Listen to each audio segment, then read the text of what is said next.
Nice. Thank you, Mr. Speaker. I rise today in support of H.R. 1037, the Banking Transparency for Sanctioned Persons Act of 2019. I would like to thank the chairwoman of the committee, Ms. Waters, as well as the ranking member, McHenry, for their support and willingness to bring this legislation to the House floor for a vote. I would also like to thank my colleague, Josh Geitheimer, for co-sponsoring this legislation. This bill requires the Department of the Treasury to report on financial services provided to a state sponsor of terrorism or sanctioned person.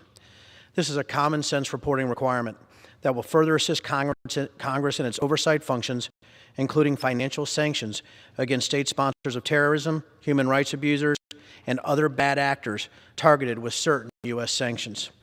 This legislation is simple, yet essential. It requires the Secretary of the Treasury to submit to Congress every 180 days a report with two sets of information. First, a list of the licenses it issues to financial institutions to provide services to countries and persons subject to certain U.S. sanctions. This would include state sponsors of terrorism, such as Iran, North Korea, or Syria.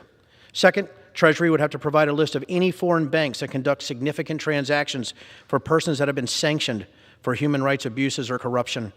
This report will support Congress by ensuring that sanctions are being legally and appropriately applied across the board.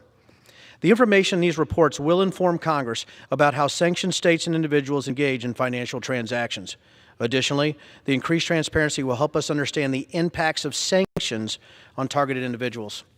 With a clear idea of how certain foreign countries are undermining U.S. efforts to combat corruption and human rights atrocities, we can adjust our sanctions policies so they have the intended effects.